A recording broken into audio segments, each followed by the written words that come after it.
Wow! Yes! Oh yeah! And now for something completely different.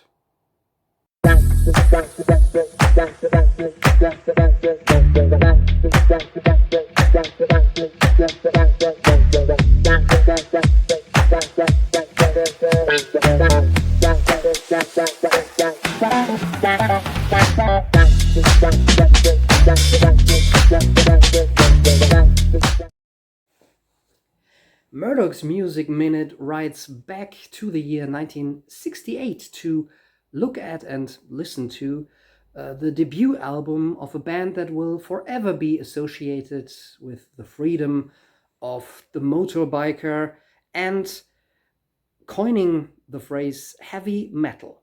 It's Steppenwolf, and before I get to my review, here's a little bit about the band's roots. It's the mid-60s in Canada, and a blues rock band called The Sparrows, sometimes also known as just The Sparrow, is quite popular. Later, in 1965, they expanded their lineup with a guitarist and harmonica player called John Kay, as well as a new keyboard player, Goldie McJohn. Kay was born in the GDR as Joachim Fritz Krauledat. He and his mother first fled to West Germany and later, after his mother had remarried, to Canada in 1958. Around 1966, the band moved to California to frequently play clubs there and possibly become discovered for the US market. When this didn't really come to fruition, the band members went separate ways in other projects, but teamed up again in 1967 under the new name Steppenwolf, now with Kay as singer and frontman, and with now a sometimes heavier and slightly more psychedelic sound. The band name was taken from a novel of the German writer Hermann Hesse, whose books, often dealing with metaphysical and spiritual issues, had gained wide popularity in the flower power counterculture. This new group released 2 singles, but it took their third one, Born to be Wild, to break them through. All 3 singles also were included on Steppenwolf's self-titled debut album from early 1968. Which shows the band in true 68 fashion, very flower power, very much in step with their band moniker, The Steppenwolf or Der Steppenwolf by Hermann Hesse, a novel published in 1927. It's a book about psychology, identity, arts, and society with surreal and, well, psychedelic passages. And there was a true Hesse renaissance in the late 60s. But what you get with Steppenwolf is not a far-out psychedelic hippie record. In fact, it's all very bluesy. The band here consisted of John Kay, vocals, guitars, and harmonica, Michael Monarch, guitars and backing vocals, Goldie McJohn, organ, piano, and electric piano, Rushton Moreve, bass guitar, and Jerry Edmonton on drums and percussion. They opened the album with Suki Suki, which was the second single the band had released. It has the right groove for 1968 with organ, a mildly funky bass, and nonsensical lyrics delivered by John Kay's powerful rock voice. The song was written by R&B artist and songwriter Donald James Randolph. It's a cool 60s track, and in addition to John Kay's weak eyesight and a general sensitivity to light, certainly justifies why the singer always wore black sunglasses on stage.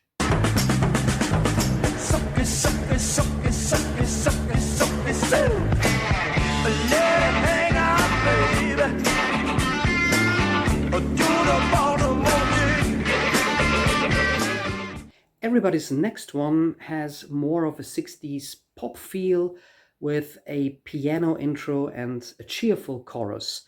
It's an original written by John Kay and the band's producer, Gabriel Meckler.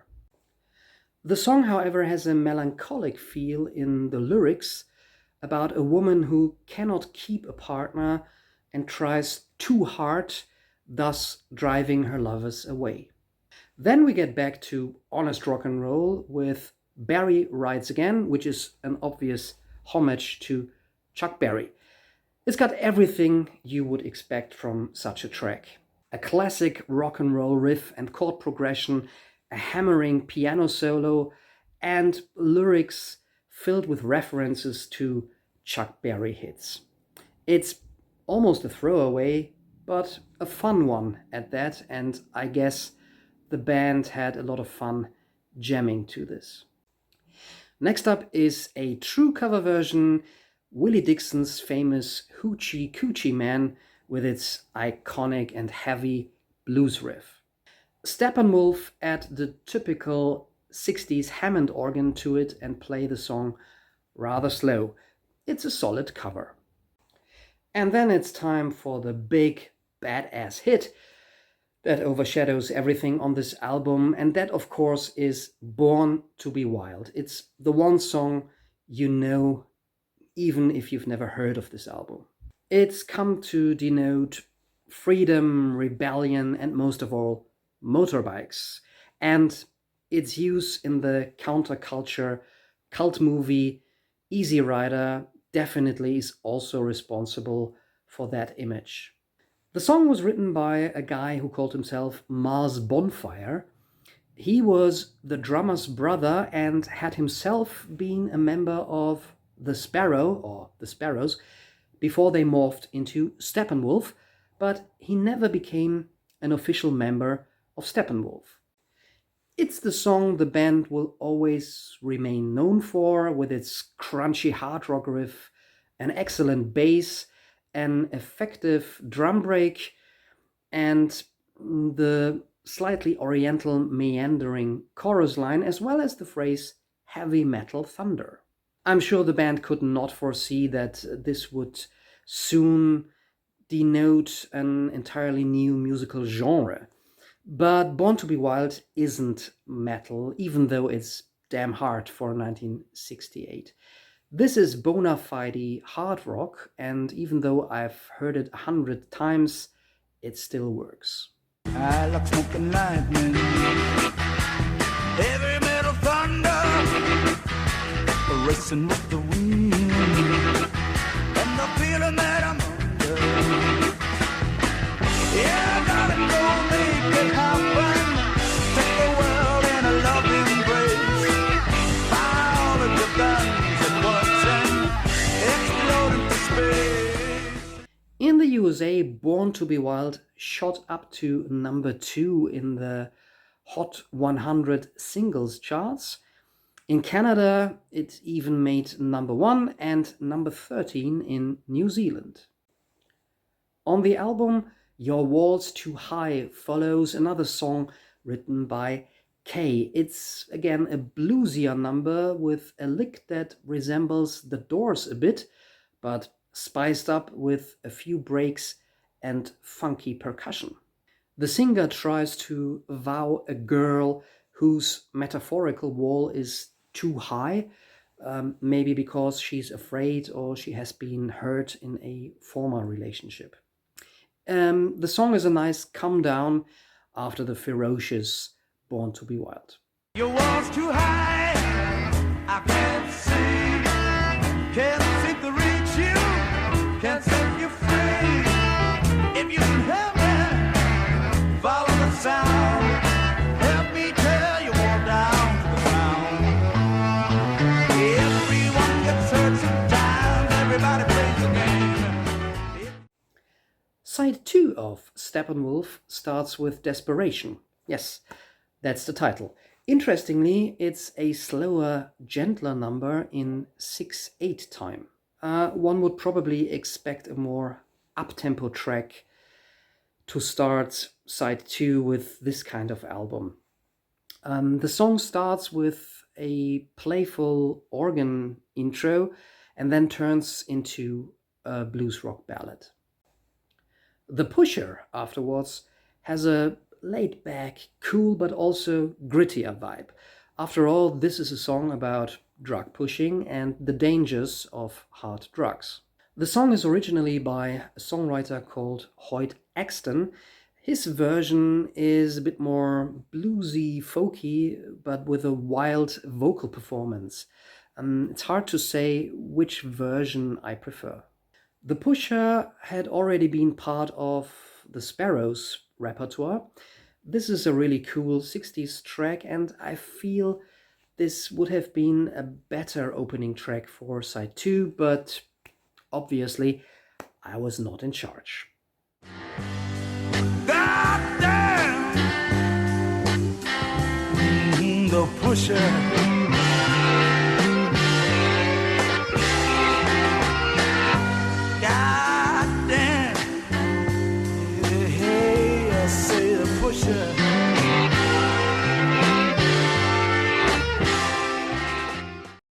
A Girl I Knew was the first single released under the Steppenwolf name, already released in 1967, and that can be heard. It's more of a psychedelic or Baroque pop tune, unlike any of the other material on this album. Not the strongest entry, but it's quite interesting to also hear this side of the band. She used to sing in the night while her ring, it would sparkle like burgundy wine. And the people stopped and stared, but pretend she's not there. The second to last song is called Take What You Need, a nice yet average 60s rock track. Its most interesting feature is a fake fade out after 2/3 of the song. The album closes with The Ostrich, which returns to the organ rock sound Steppenwolf are known for. This is a truly interesting track, and together with The Pusher, probably the best in the album's second half. It criticizes society and the narrow capitalist system we all live in, pretending not to see rather than standing up against double standards and doctrines. There is a cool guitar jam in the middle of the song, with the organ providing a great opposite pole. This definitely is a Steppenwolf track worth discovering. It ends with chaotic psychedelic noise, true to the fashion of the times. Its lyrics, however, haven't lost any of their relevance today. You're free to speak your mind, my friend, as long as you agree with me. Don't criticize the fatherland or those who shape your destiny, 'cause if you do, you'll lose your job, your mind, and all the friends you knew. Steppenwolf's debut was a success in the United States, reaching number 6 in the Billboard charts and a less impressive 59 in the UK. The group's fame nowadays comes exclusively from the singles Born to Be Wild and Magic Carpet Ride. That's a bit unfair because there are good tunes to be discovered on this album, but obviously this is no Led Zeppelin or Deep Purple in rock. What I'm trying to say by this is, with Steppenwolf, you get a classic rock sound, but not a classic album. Especially the track order that creates an unbalanced side 2 makes this a slightly unformed album. There is hardly anything here that manages to repeat the excitement and energy of Born to Be Wild, to be honest. Nevertheless, there is enough on here to recommend Steppenwolf to fans of blues rock and late 60s rock in general. Especially The Ostrich is a highlight. Go check it out if you want to find out more about this band, apart from their 2 hits. Just don't expect to be blown away by every track. I'm gonna buy a vintage Harley Davidson now. Hope you enjoyed this trip back to 1968. Stay tuned for more Murdock Music Minutes.